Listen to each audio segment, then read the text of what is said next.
LWO1 WeatherNet. Liftoff conditions looking pretty good. CST is ready for launch.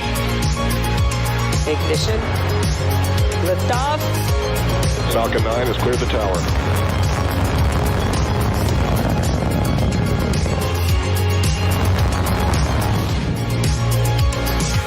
Ten, 9, 8. Side booster ignition. 6, 5, 4, 3, 2, 1.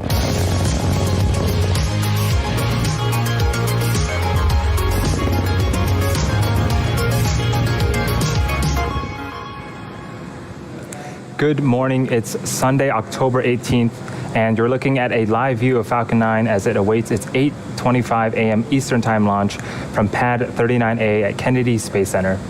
Hello from SpaceX's headquarters in Hawthorne, California. My name is Andy Tran.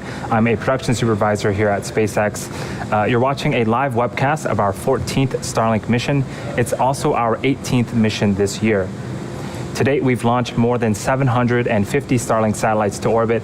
Starlink is a constellation of satellites that can provide high-speed, low-latency internet all over the globe, particularly in remote areas where connectivity is limited or completely unavailable. Today, we will be performing 2 second stage burns and deploying our 60 Starlink satellites at approximately 1 hour into the mission. The 2 burns allow us to deploy our satellites into a circular orbit, which in turn helps them get to their final orbit much quicker. At T-minus 8 minutes and 20 seconds and counting, all systems are looking good for an on-time liftoff this morning.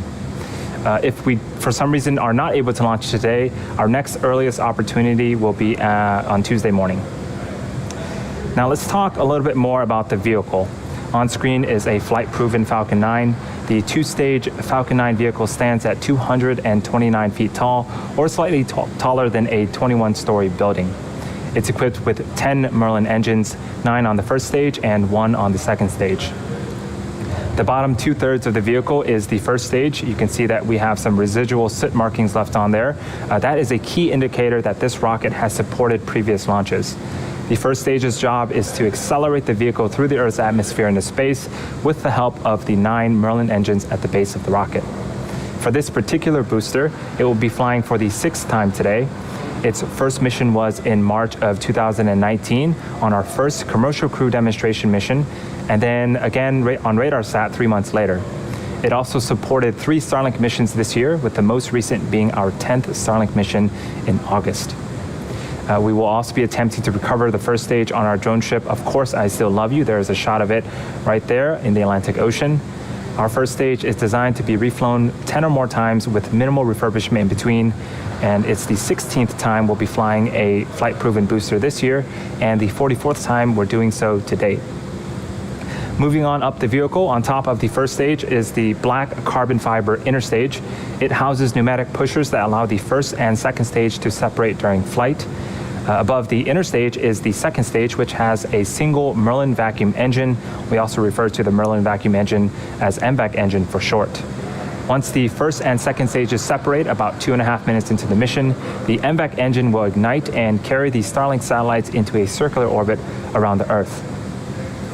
As for propellant, Falcon 9 has been loading propellant since the T-minus 35-minute mark. Our vehicle is a bipropellant vehicle, which means that we use 2 types of propellant, a fuel and an oxidizer. Our fuel is rocket-grade kerosene, also known as RP1, and our oxidizer is super-chilled liquid oxygen. We also refer to that as LOX. Currently, both RP1 and LOX are nearly fully loaded on both stages, and LOX will continue to be topped off right until the last minutes of the countdown. And lastly, at the very top of the rocket is a large nose cone. This carbon composite structure is called the satellite fairing. It houses the Starlink satellite and protects it until the vehicle is outside of the Earth's atmosphere, at which point the fairing will separate to expose the satellites to space. It's going to be the 3rd flight for both of the fairing halves today. We will be attempting to recover them today using our recovery ships, Miss Tree and Miss Chief. There they are on screen right now. About 2 minutes before they're set to land, the team will make a go, no-go call to recover them depending on the weather and the sea states. Speaking of weather, we have nothing but blue skies on the East Coast. The vehicle and satellite and range are all looking good for an on-time liftoff just a few minutes from now. As we get ready for a public beta rollout before the end of the year, the Starlink team continues to test the system, collecting latency data and performing speed tests of the service. So far, the feedback from the private beta testers has been really promising. Initial results from these tests have shown super low latency and download speeds greater than 100 megabits per second. During our last webcast, we shared how emergency responders in Washington have been using Starlink to help rebuild communities destroyed by the wildfires. Today, we'd like to share one more example of how Starlink is helping another community in Washington. In August, the Starlink team began installing the first of several Starlinks on the Administrative Center building of the Hoh Indian Reservation, as well as on private homes on the tribal land. The Hoh are a Native American tribe living at the mouth of the Hoh River in western Washington state on the Pacific coast. This remote location had previously hindered access to high-speed broadband, but after the Starlinks were installed, the tribe went from practically no connectivity to high-speed internet overnight. Starlink has now enabled their community to access online healthcare, share their small business products online, and also participate in online schooling. They can also now stream their favorite shows and movies, which is always a plus. The response to Starlink has been overwhelmingly positive, so much so that the community is accelerating efforts to enable an additional 30-plus households with connectivity. We're super excited and definitely looking forward to more partnerships like this in the near future. If you're interested and would like to receive updates on Starlink news and service availability, please visit starlink.com. We're just over 3 minutes from liftoff, and Falcon 9 is now moving into the final stages of the countdown. Just a few seconds ago, the transporter director began to retract away from Falcon 9, and the first and second stages are both nearly fully loaded with 1 million pounds of kerosene fuel and liquid oxygen. We've also begun first stage engine chill. This is where we allow a small amount of super chilled liquid oxygen to flow into the Merlin engines to avoid any shocks to the system. At around the T-minus 2 minute mark, LOX should finish loading on the second stage, which will be the last of our propellant loading. And around the T-minus 60 second mark, Falcon 9 is in startup. This means that the rocket's autonomous internal flight computers have taken over the launch countdown. The Starlink payload continues to be healthy. The Falcon 9 team is tracking no issues on the rocket. Weather is also looking great, and the range is green for launch.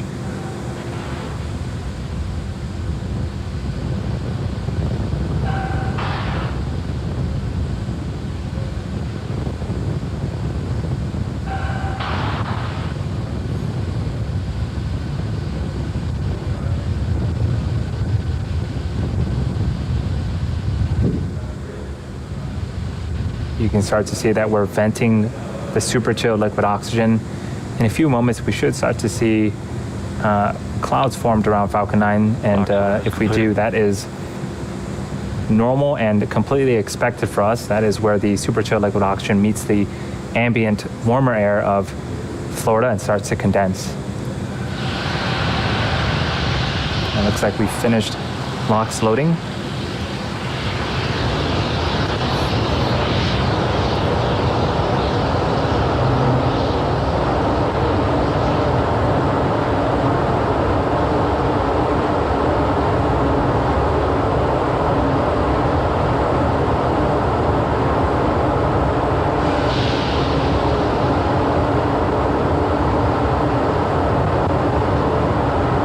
At this stage, the Falcon 9 internal flight computers have now taken over the launch countdown. The first and second stage are also beginning to pressurize for launch. LD, go for launch. And there's the launch director giving the final go for launch at T-minus 30 seconds. And counting, all systems are go for launch. Let's listen in to terminal count and watch as Falcon 9 takes our 60 Starlink satellites into orbit.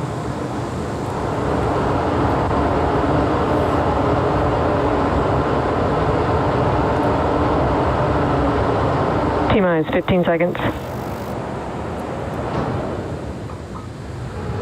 10, 9, 8, 7, 6, 5, 4, 3, 2, 1, 0. Ignition and liftoff.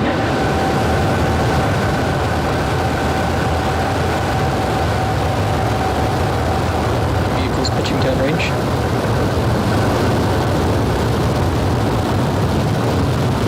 Stage 1 chamber pressures are nominal.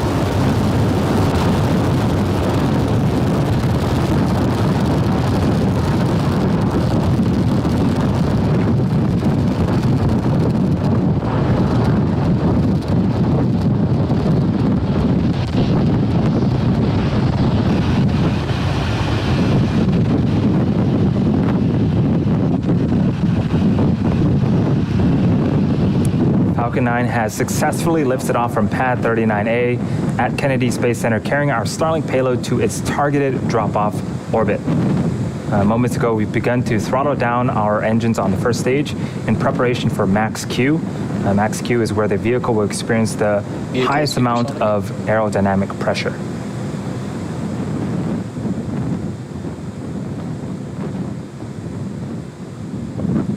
Max Q. And we've just passed Max Q. In a couple of minutes, we'll have 3 events happening back to back. First is main engine cutoff, also known as MECO. This is where all 9 Merlin engines on the first stage will shut down to slow the vehicle down in preparation for stage separation. Stage separation is where the first and second stage will separate from one another, with the first stage making its way back towards Earth for landing, while the second stage continues its journey with the third event, which is second engine start 1, also known as SES1. This is where the single engine on the second stage, our Merlin vacuum engine, lights up and will continue to propel the second stage along with the Starlink satellites to orbit.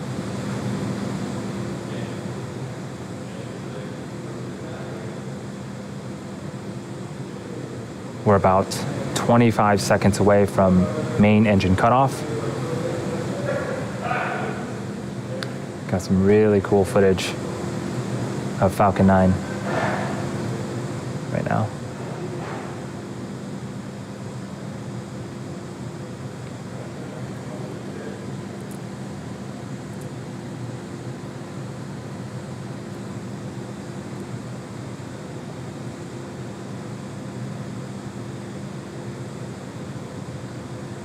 Stage separation confirmed.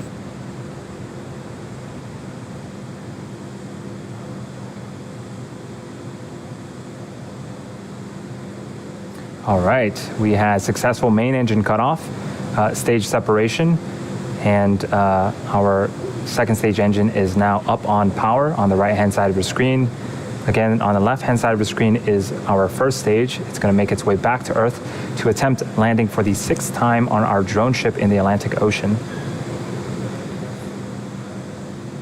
Next event coming up is fairing deploy.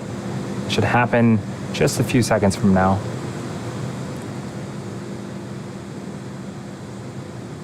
Fairing separation confirmed. And off goes those fairing halves, and now exposing the 60 Starlink satellites to space. As a reminder, we will be attempting to recover the fairing halves today using our recovery ships Miss Tree and Miss Chief. We'll make the call about 2 minutes before they land, depending on the weather and the sea states.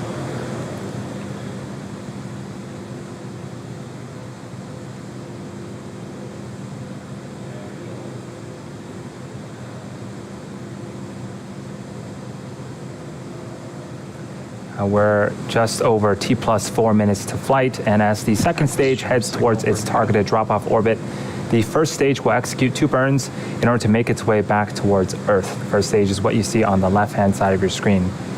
The first is the entry burn, where 3 of the Merlin engines will reignite. This helps to slow the stage down as it re-enters the upper parts of the Earth's atmosphere. The second burn is the landing burn. This is a single engine burn that brings the vehicle speed down rapidly in order to land on the drone ship. The first burn, the entry burn, should happen around the T plus 6 minute and 20 second mark, while the second burn will happen around the T plus 8 minute mark.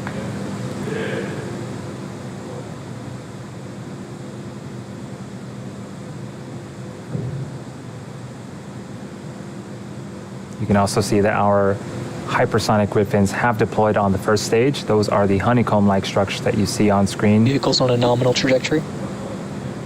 They help to guide and steer the first stage back during descent.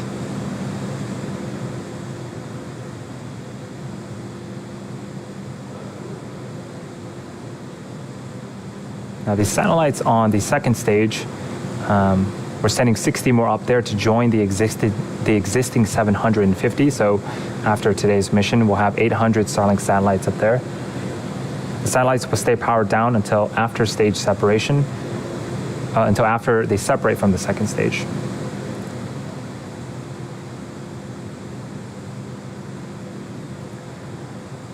You might be able to see some periodic bursts of gas from the first stage. That is nitrogen gas from our attitude control systems. Those help to orient the rocket as it continues to fall back towards Earth.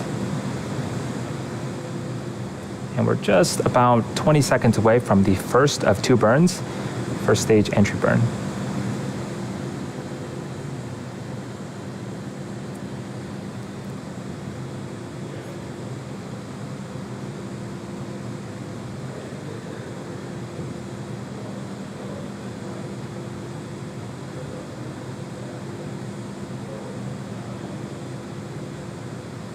Stage 1 entry burn startup. Stage 1 FTS is saved. 3 Merlin engines have relit and are now slowing the first stage down before they hit the upper parts of the Earth's atmosphere. I have a few more seconds left on this burn. Stage 1 entry burn shutdown. All right, the second burn will be happening about 90 seconds from now.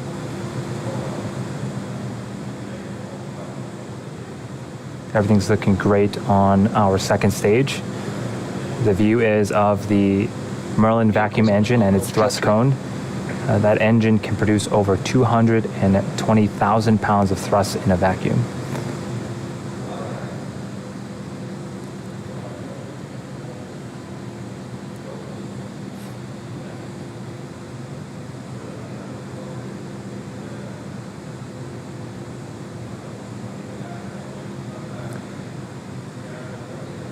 We're about 30 seconds away from the beginning of our second and final burn. During this burn, the 4 landing legs stowed at the base of the first stage will also deploy right before we land.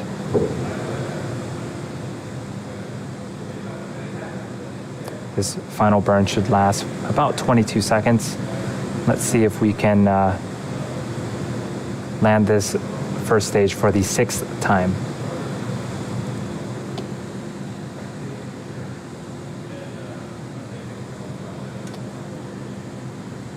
Stage 1 landing burn. Terminal guidance.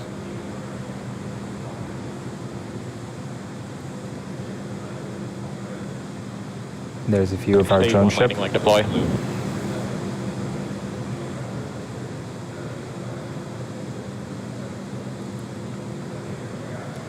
And right down the middle, Falcon 9 has landed.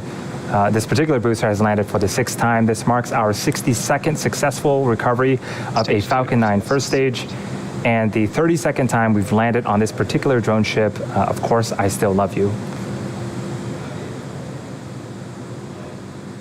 Great way to start off a Sunday.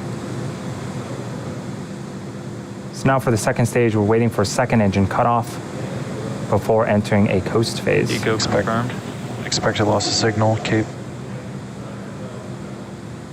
And we did see that we had second engine cut off.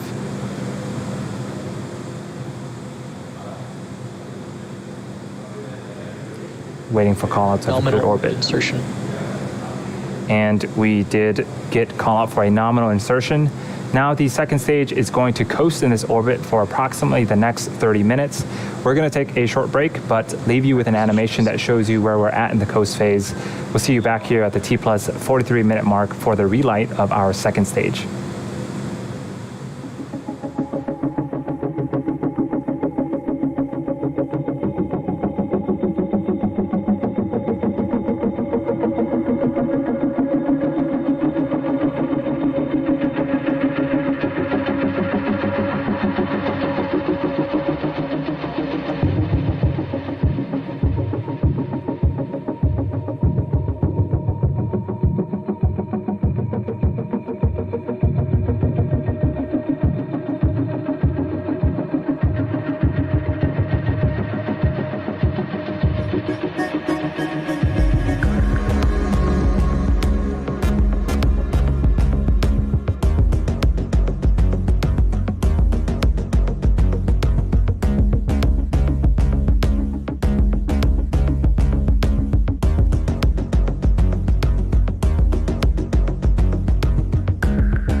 Expected loss of signal, Bermuda.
Loss of signal, Newfoundland.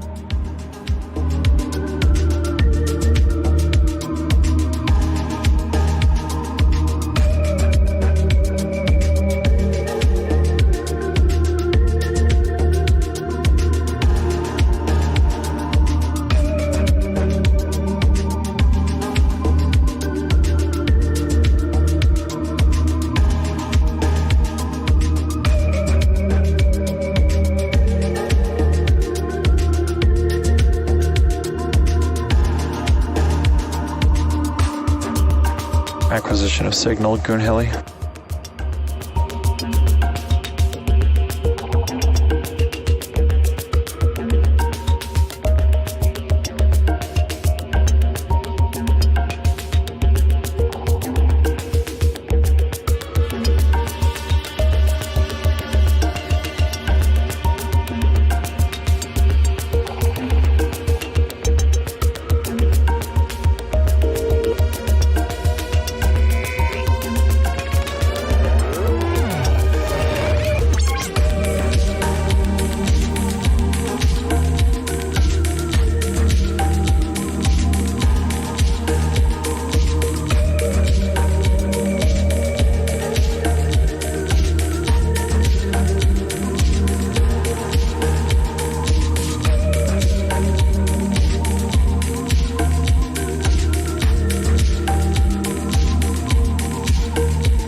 Suspected loss of signal, Goon Heli.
signal, Diego Garcia.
Engine shows beginning.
Welcome back to the webcast for our 14th Starlink mission.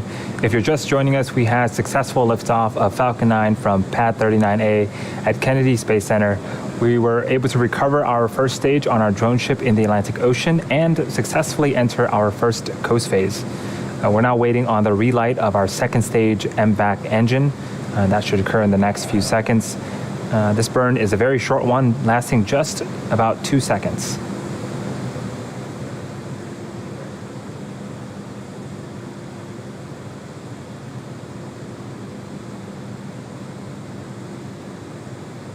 Shortly after the burn, we'll wait for confirmation of a good orbit.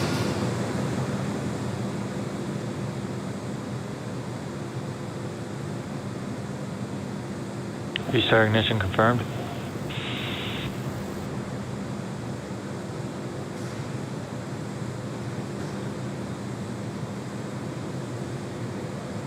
You just saw on screen, we did restart that Merlin engine.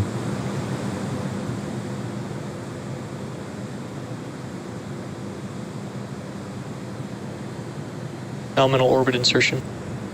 And that's what we needed to hear, a good orbital insertion. Now the second stage is going to coast once again for the next 18 minutes or so.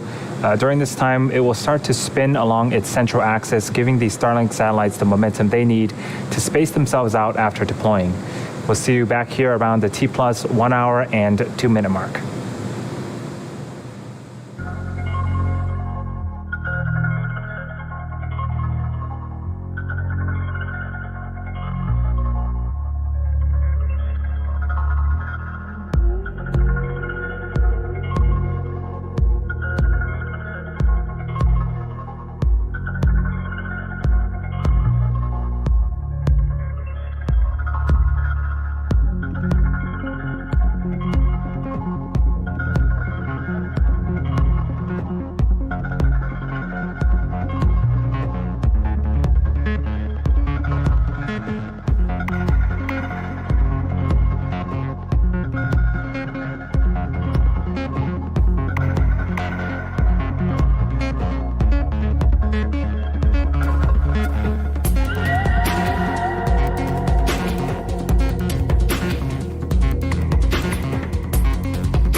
Expected loss of signal, Garcia.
Acquisition of signal, Tasmania.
Welcome back once again to the webcast for Starlink Mission 14. We're just past the T plus 1 hour mark and coming up on the deployment of our 60 Starlink satellites. Thus far, we've seen successful liftoff, stage separation, first stage recovery on our drone ship, and 2 successful second engine starts. The second stage has been spinning along its central axis, giving the Starlink satellites the momentum they need to space themselves out after they deploy. Each of these satellites weighs approximately 260 kilograms and features a compact flat panel design that minimizes volume, allowing for a dense launch stack to take full advantage of Falcon 9's launch capabilities. Starlink satellites are also equipped with efficient ion thrusters powered by Krypton that enable the satellites to orbit raise, maneuver in space, and deorbit at the end of their useful life. Starlink is in fact the first Krypton-propelled spacecraft ever flown. And we're just a few seconds away from payload deploy, so let's listen in for the call out of payload deploy.